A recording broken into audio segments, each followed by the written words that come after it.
சுஹாஸ் ஆன்மீக மையத்திற்கு உங்களை வரவேற்கிறோம். வீடியோக்குள்ள போறதுக்கு முன்னாடி மறக்காம எங்க சேனலை சப்ஸ்கிரைப் பண்ணிட்டு பெல் ஐக்கானை பிரஸ் பண்ணிடுங்க. எங்க வீடியோஸ் உங்களுக்கு பிடிச்சிருந்தா ஃப்ரெண்ட்ஸ் அண்ட் ஃபேமிலிக்கு ஷேர் பண்ணுங்க. திருவிளையாடல் புராணம் வாரம் ஒரு படலமாக நாம் பார்த்து கொண்டு வருகிறோம். அந்த வகையில் இந்த வாரம் 53வது படலமான கீரனை கரையேற்றிய படலம் பற்றி பார்க்கலாம். சிவபெருமானின் 64 திருவிளையாடல்களில் கீரனை கடையேற்றிய படலம் 53வது படலமாகும். இறைவனான புலவனார் நெற்றிக் கண்ணை திறந்து காட்டிய போது, இறைவனே ஆயினும் உமது பாடல் குற்றம் உடையதே என்று வாதிட்ட நக்கீரரை சொக்கநாதர் தன்னுடைய நெற்றிக் கண்ணால் எரித்தார். வெப்பம் தாழாமல் நக்கீரர் பொற்றாமரை குளத்தில் சென்று அழுத்தினார். நக்கீரர் வெம்மை பொறுக்காமல் நீரில் மூழ்கினார். வெளியே வந்ததும் மீண்டும் எரிச்சல் தாழாமல் மறுபடியும் குளத்தில் மூழ்கினார். இப்படி இருந்தபடியால் தமிழ் சங்கத்துக்கு நக்கீரரார் வர இயல முடியவில்லை. தமிழ் சங்கத்தில் நக்கீரர் இல்லாமல் ஏனைய சங்க புலவர்களும் செண்பக பாண்டியனும் துயரத்தில் ஆழ்ந்தனர். நக்கீரர் இல்லாத தமிழ் சபை அரசன் இல்லாத நாடு போலவும், நடுநாயக மணி இல்லாத கண்டிகை போலவும், ஞானமில்லாத கல்வி போன்றும் இருப்பதாக சங்க புலவர்கள் கருதினர்.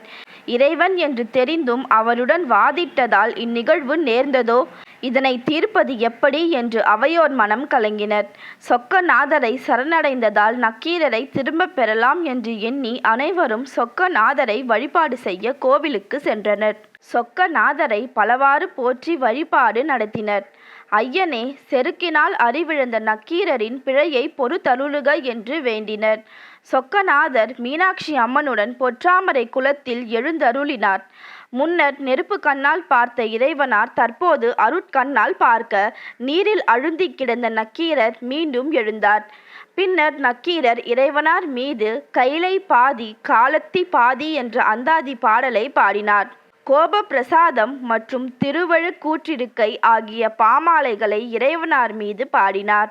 ஏனைய புலவர்களும் இறைவனார் மீது கவிதாஞ்சலி பாடினர். இவற்றை எல்லாம் செவிமடுத்த இறைவனார் நக்கீரரை கைப்பிடித்து பொற்றாமரை குளத்தில் இருந்து கரையேற்றினார். நீ முன் போலவே புலவர் கூட்டத்திற்கு நடுவிலே தங்குவாயாக என்று கூறி மறைந்தருளினார். இறைவனின் அருள் பெற்ற தருமிக்கு மேலும் பல பரிசுகளை பாண்டியனை கொண்டு கொடுக்க செய்தனர். செண்பக பாண்டியன் நாள்தோறும் சொக்கநாதரையும் மீனாட்சி அம்மனையும் வழிபட்டு பல திருப்பணிகள் செய்து சிவமே பொருள் என துணிந்த உள்ளன்பினோடு இணைந்து வாழ்ந்து நல்லாட்சி செய்து வந்தார். சிவபெருமான் இந்த திருவிளையாடல் மூலம் இறைவன் சோதனை செய்து இருக்கும் குறைகளை போக்கி தகுதியை கொடுத்து இறுதியில் சாதனையாளனாக மிளிர செய்வார் என்பதை இந்த உலகிற்கு உணர்த்தினார். இதுவே 53வது படலமான கீரனை கரையேற்றிய படலமாகும். சர்வம் சிவார்ப்பணம்.